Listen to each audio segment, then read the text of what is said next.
Mamma mia, salut les amis et bienvenue dans cette vidéo numéro 3. Alors dans cette vidéo, qu'est-ce qu'on va faire? On va maintenant nous intéresser au serveur DHCP qui va nous permettre de pouvoir attribuer de manière dynamique tout simplement des adresses IP à nos utilisateurs. Donc là, je vais mettre ici la couleur marron également à ce niveau.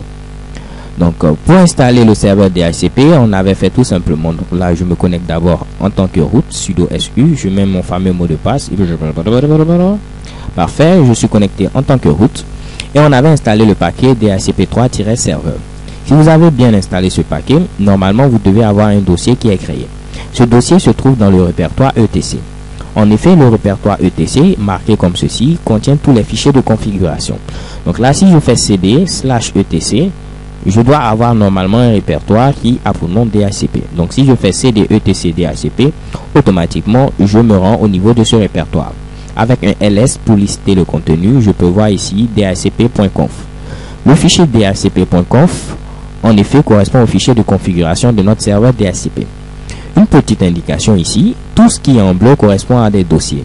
Et tout ce qui est en blanc correspond tout simplement à quoi? À des fichiers.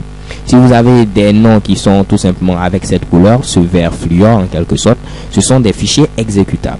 Donc ici, ce qu'on a ici, ce sont des fichiers, des dossiers. Si on avait des fichiers en vert ici, ce seront des fichiers exécutables. Donc une fois que je suis dans le répertoire etc, je vais éditer maintenant etc dhcp plutôt, je vais éditer le fichier dhcp.conf. Donc je mets ici nano dhcp, comme c'est marqué ici à ce niveau .conf. Pour avoir une meilleure flexibilité lors de la gestion, je vais ouvrir tout simplement ce fichier avec gedit qui est un autre éditeur. Donc gedit dhcp.conf et je vais rajouter tout simplement un petit et commercial à la fin, donc l'esperluette. Cela me permet pourquoi pas de pouvoir à la fois gérer ici mon fichier et pouvoir gérer ici tout ce que je veux au niveau également de mon terminal. Ok, donc là si vous voulez en savoir plus, je vous invite tout simplement à regarder des tutos sur Linux. Je valide sur entrée et checkez pas, mon processus a été créé. Donc là j'ouvre tout simplement ce fichier dhcp.conf et vous pouvez voir à ce niveau il y a des exemples de configuration. Ok, donc une petite configuration qui vous est proposée à ce niveau.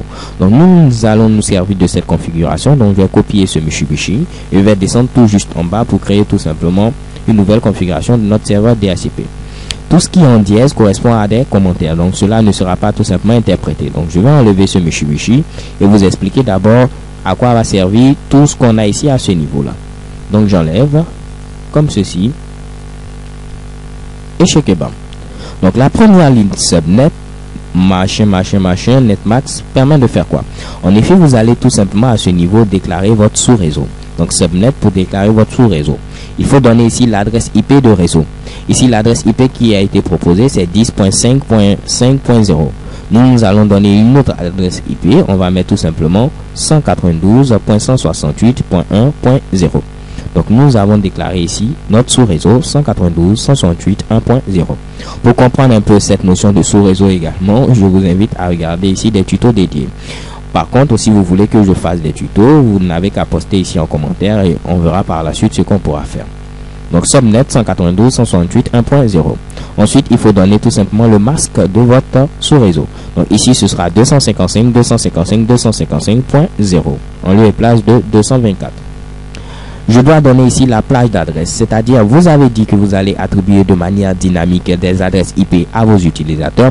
Il faut donner tout simplement la plage d'adresse dans laquelle ces adresses seront attribuées. Donc si je mets ici à ce niveau par exemple 192.168.1.5, 192.168.1.200, on va attribuer des adresses IP qui vont être comprises entre 1 ici et 200. Donc un utilisateur peut avoir l'adresse IP 192.168.1.5, un autre peut avoir 1.6, 1.7 jusqu'à 1.200. Sachez que le maximum ici sera tout simplement 0.255. Moi je m'arrête par exemple ici à 200. Ensuite ici on nous demande tout simplement le nom de notre serveur DNS. Donc nous ne l'avons pas encore créé, mais je vais mettre ici que notre serveur DNS va avoir pour nom tout simplement ns. .social, ici, je vais mettre ici com. Ok, donc notre serveur va avoir pour nom ns.social.com. ns pour tout simplement name server, donc serveur de nom .social.com. Ensuite, on nous demande ici tout simplement notre nom de domaine. Donc notre nom de domaine, ce sera tout simplement ici social.com. Comme ici réseau social. Donc ici social.com. Pour faire un peu funky, on va mettre tout simplement rsocial.com comme réseau social. Donc à ce niveau, je vais mettre ici ns.rsocial.com. On nous demande ici la passerelle. Donc ici, je vais mettre tout simplement que ce sera ma propre machine. Ou si vous ne voulez pas, vous enlevez tout simplement ici ce Mitsubishi. L'adresse de diffusion, pas besoin. Ici, c'est au niveau des différents bails. Donc je ne vais pas entrer dans les détails. Je vais enlever tout simplement ce Mitsubishi. Et parfait, on a un serveur DHCP plutôt configuré assez basiquement. Ok. Donc là, une fois que c'est fait, on va également ici configurer notre réseau ad hoc. Donc le réseau ad hoc, c'est ce réseau Wi-Fi auquel vos différents utilisateurs pourront se connecter. Donc vos différents amis de classe pourront se connecter. Donc si vous avez une machine qui dispose tout simplement d'un Wi-Fi, je clique à ce niveau et j'aurai la possibilité de créer un nouveau réseau ad hoc. En cliquant ici sur créer un nouveau réseau sans fil. On me demande le nom du réseau, je vais l'appeler tout simplement R Social. On me demande si je veux une clé de sécurité. Si vous la voulez, vous la mettez. Moi, je vais mettre aucune clé de sécurité. Et je clique ensuite sur créer. Donc, c'est tout simplement ici ce réseau auquel vos différents amis devront se connecter. Et automatiquement, ils vont avoir tout simplement ici une adresse IP dynamique. Donc, si vous avez créé votre réseau, on vous dit automatiquement que vous avez pu vous connecter. Donc, c'est un réseau tout simplement local, comme ça a été demandé par Titi. OK. Ensuite, je vais cliquer sur modification des connexions. OK. Une fois que je clique sur modification des connexions, je vais venir au niveau de l'onglet sans fil. Et je peux voir tous les réseaux sans fil. Je vais choisir le réseau R Social que nous venons de créer et je clique ensuite sur modifier. Donc, on peut voir ici que c'est un réseau ad hoc. Ici, on ne va pas prendre le mode infrastructure, on va prendre le mode ici ad hoc. Au niveau du mode infrastructure, il aurait fallu tout simplement avoir un point d'accès, que ce soit un routeur, ainsi de suite. Donc, nous, on laisse ici ad hoc. OK. Ensuite, qu'est-ce que je peux faire? Je peux ici, si je veux remettre une clé de sécurité, pas besoin. On va venir au niveau des paramètres IPv4. Au niveau des paramètres IPv4, vous allez fixer l'adresse IP de votre machine. OK? Donc, on va donner une adresse IP à notre machine qui sera considérée ici comme le serveur. Et cette adresse IP sera fixe, contrairement aux autres adresses IP qui vont être attribuées dynamiquement. Donc, ici, à ce niveau, je clique et je vais mettre ici tout simplement manuel. Bien? Donc, on le fait parce qu'on aura besoin de ceci dans les différentes configurations DNS. Je clique ensuite sur ajouter. On me demande l'adresse que je vais attribuer à la machine. Ici, je vais mettre 192.168.1 et je vais mettre ici .5. Donc, c'est cette adresse-là que je vais donner à ma machine. OK?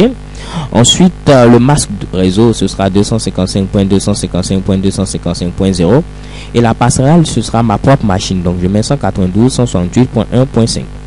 Ensuite, je clique sur ajouter, checkbam, ensuite supprimer et je peux voir ici mon entrée qui a été enregistrée. OK? Donc, je mets ici, je coche ici requiert un adressage IPv4 pour que cette connexion fonctionne. Je peux cliquer ensuite sur enregistrer. Et checkbam, mes modifications ont été prises en compte. Donc, à ce niveau, si je clique ici et que je me déconnecte, je viens ensuite à ce niveau, je clique et je fais se connecter à un réseau sans fil.